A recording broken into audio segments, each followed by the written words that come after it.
Senior صحافی فہد حسین نے لکھا کہ میں اشتعال انگیز رویے کے مقابلے میں ریما عمر کے برداشت اور نرم رویے کا قائل ہو گیا ہوں، آپ کو اور ہمت نصیب ہو۔ سینئر صحافی عاصمہ شیرازی نے لکھا کہ دلیل کا جواب دلیل سے دینا چاہیے، گالم گلوچ سے نہیں۔ سینئر صحافی مہرین زہرا نے لکھا کہ اب وقت آ گیا ہے کہ پاکستانی میڈیا مالکان اپنے اداروں میں برے رویے کی سزا دیں، حسن نثار جیسے عادی مجرموں کا احتساب ہونا چاہیے۔ سینئر صحافی عنبر رحیم شمسی نے لکھا کہ دراصل حسن نثار کو اپنے سے ذہین خاتون کا مقابلہ صرف بدتمیزی اور ذاتی حملوں سے کرنا ہی آتا ہے، دلائل کے لیے عقل چاہیے۔ اداکارہ عفت عمر نے لکھا کہ ریما عمر آپ کی برداشت کو سلام۔ سماجی کارکن جلیلہ حیدر نے اپنے ٹویٹ میں لکھا کہ اگر یہ شخص رپورٹ کارڈ کا حصہ ہو تو ریما عمر کو اس پروگرام میں نہیں بیٹھنا چاہیے، وہ ان لوگوں کی تذلیل اور توہین کر رہا ہے جو اس کی رائے سے متفق نہیں ہے، مجھے نہیں لگتا کہ وہ لبرل شخص ہے۔ سینئر صحافی مرتضیٰ سولنگی نے اپنے ٹویٹ میں لکھا کہ جیو کی کیا مجبوری ہے کہ اس مقبوط الحواس شخص کو لا کر پڑھی لکھی خواتین کو بے عزت کرے۔ سینئر صحافی عباس ناصر نے اپنے ٹویٹ میں لکھا کہ حسن نثار کو کہنا چاہیے کہ اب چلتے بنو، بدتمیز آدمی ہے، برتاؤ نہیں جانتا۔ عباس ناصر کے ٹویٹ پر تبصرہ کرتے ہوئے سینئر صحافی نعمت خان نے لکھا کہ سر وہ تمیزدار کب تھے، شروع سے ہی بدتمیز آدمی ہیں، لیکن اسکرین بھی مل رہی ہے اور بہت سارا پیسہ بھی ان سیٹوں کی جانب سے جن کے پاس فیلڈ میں کام کرنے والے اچھے صحافیوں کے لیے پیسے نہیں ہیں، یہی ہماری صحافت ہے۔ ناظرین، ریما عمر کے ساتھ پیش آنے والے واقعے سے ملتا جلتا ایک واقعہ اتوار کو ARY نیوز کی خصوصی نشریات کے دوران پیش آیا، جب ARY نیوز کے سینئر اینکر پرسن ارشد شریف براہ راست خصوصی نشریات کے دوران بات کرنے کا تفصیلی موقع نہ ملنے پر ہتے سے اکھڑ گئے اور میزبان وسیم بادامی پر برسنے کے بعد شو ادھورا چھوڑ کر چلے گئے۔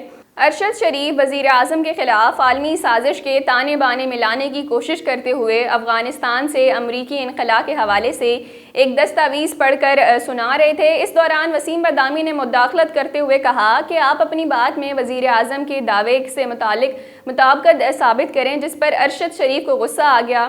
انہوں نے کہا کہ مجھے بات تو مکمل کرنے دیں، دو بندوں کی آپ نے پوری بات سنی، میں بول رہا ہوں تو آپ بات کاٹ رہے ہیں۔ وسیم بادامی نے کہا کہ ان لوگوں کی بات کا دورانیہ بھی مختصر تھا، میں چاہ رہا ہوں سب سے بات ہو جائے۔ ارشد شریف نے کہا کہ وسیم مجھے اپنی بات مکمل کرنے دیں۔ وسیم بادامی نے کہا کہ اگر آپ اپنے محدود وقت میں بات کر لیں تو بہتر ہوگا۔ اس پر ارشد شریف نے پھر برہمی کا اظہار کرتے ہوئے کہا کہ آپ کو دیگر دو لوگوں کی بات کے دوران وقت یاد نہیں آیا۔ وسیم بادامی نے پھر کہا کہ انہوں نے اپنے مقررہ وقت میں بات مکمل کر لی تھی۔ اس پر ارشد شریف طیش میں آ گئے اور انہوں نے بلند آواز میں کہا کہ وسیم بادامی مجھے اپنی بات مکمل کرنے دیں، کوئی کام کی بات تو آپ نے سننی ہی نہیں ہے۔ وسیم بادامی بولے میرے خیال میں تو باقی لوگوں نے بھی کام کی بات کی ہے، آپ کے خیال میں صرف آپ ہی عقل کل ہیں۔ اس پر ارشد شریف غصے میں آ گئے اور بولے اس کا مطلب میں کام کی بات نہیں کر رہا، ٹھیک ہے پھر آپ ان کی سن لیں اور میں چلا جاتا ہوں۔ اس کے بعد ارشد شریف شو چھوڑ کر چلے گئے۔ ناظرین، یہ پہلا موقع نہیں ہے کہ ارشد شریف نے کسی جونیئر یا اپنے ساتھی کے ساتھ بدتمیزی کی ہو۔ اس سے قبل گزشتہ سال وزیر اعظم کے دورہ گوادر کے دوران ارشد شریف نے نوجوان صحافی اور بلاگر صدیق جان کو تشدد کا نشانہ بھی بنایا تھا۔ ناظرین، سینئر کی جونیئر کے ساتھ بدتمیزی کا ایک اور واقعہ گزشتہ روز آسکر 2022 کی تقریب کے دوران اس وقت پیش آیا جب مشہور زمانہ اداکار ول اسمتھ نے اداکار کرس راک کو تھپڑ دے مارا۔ واقعے کا حوال کچھ یوں ہے کہ آسکر کی تقریب کے دوران اداکار کرس راک ایوارڈ دینے کے لیے اسٹیج پر آئے اور اس دوران بات کرتے ہوئے انہوں نے ول اسمتھ کی بیوی کا مذاق اڑایا۔ کرس راک نے ول اسمتھ کی بیوی جیڈا پنکٹ اسمتھ کے سر کے بال جھڑ جانے پر مذاق کیا، جس پر ول اسمتھ طیش میں آ گئے۔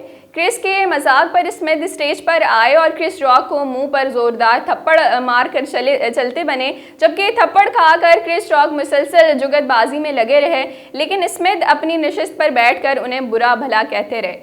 ول اسمتھ نے بعد میں پرنم آنکھوں کے ساتھ بہترین اداکار کا ایوارڈ حاصل کرتے ہوئے اس وقت انہوں نے اپنی تقریب میں اپنی اس حرکت پر بھی معافی مانگی۔ انسٹاگرام پر شیئر کیے گئے اپنے بیان میں ول اسمتھ نے کہا کہ تشدد کسی بھی شکل میں زہریلا اور تباہ کن ہے۔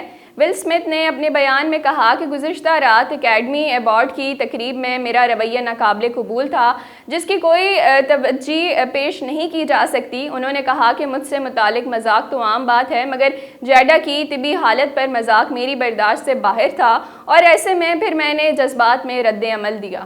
ول اسمتھ نے یہ کہتے ہوئے کہ وہ غلطی پر تھے، کرس راک سے براہ راست معافی مانگ لی۔ انہوں نے اکیڈمی اور ولیمز کے خاندان سے بھی معافی مانگی ہے۔ اپنے بیان میں ول اسمتھ نے لکھا کہ مجھے بہت افسوس ہے کہ میرے رویے نے ہم سب کے لیے خوبصورت سفر کو داغدار کر دیا۔ اسمتھ نے فلم کنگ رچرڈ میں ٹینس لیجنڈ وینس اور سرینا ولیمز کے والد کا کردار ادا کرنے پر اپنے کیریئر کا پہلا آسکر جیتنے کے بعد کہا، میں اکیڈمی سے معافی مانگنا چاہتا ہوں، میں اپنے تمام ساتھی نامزد افراد سے بھی معافی مانگنا چاہتا ہوں۔ آسکرز فلم اکیڈمی نے ول اسمتھ کے اس فعل کی مذمت کی اور اس معاملے پر باقاعدہ نظر ثانی کا اعلان کیا۔ اکیڈمی نے کہا کہ وہ اپنے قواعد کے مطابق اس معاملے کی تحقیقات کرے گی اور پھر یہ دیکھے گی کہ قواعد کے مطابق اس کی کیا سزا بنتی ہے۔ اکیڈمی کے مطابق ول اسمتھ کو اسٹینڈرڈ آف کنڈکٹ کے قانون کے تحت سزا دی جائے گی اور پھر انہیں اس کے نتائج بھی بھگتنا پڑیں گے۔ جی ناظرین، ہمارے معاشرے کا یہ المیہ ہے کہ سینئرز بجائے یہ کہ اپنے جونیئرز کو کچھ سکھائیں یا پھر ان کی نالج میں اضافہ کریں، وہ ہمیشہ ان کو تنقید کا نشانہ بناتے ہیں، اور اگر بالفرض کسی جونیئر کو سینئر سے زیادہ آتا ہو تو وہ سینئرز کے لیے بالکل بھی قابل قبول بات نہیں ہوتی۔ حالانکہ اس طرح نہیں ہونا چاہیے۔ سینئرز کو چاہیے کہ وہ جونیئرز کی رسپیکٹ کریں اور جونیئرز کو چاہیے کہ وہ سینئرز کی رسپیکٹ کریں، اور اس طرح ایک ایکسیپٹنس کا ایلیمنٹ ہونا چاہیے ہماری سوسائٹی میں۔ ناظرین، یہ تھا ہمارا آج کا پروگرام، پھر حاضر ہوں گے نئے موضوع کے ساتھ، تب تک کے لیے اجازت دیجیے، اللہ نگہبان۔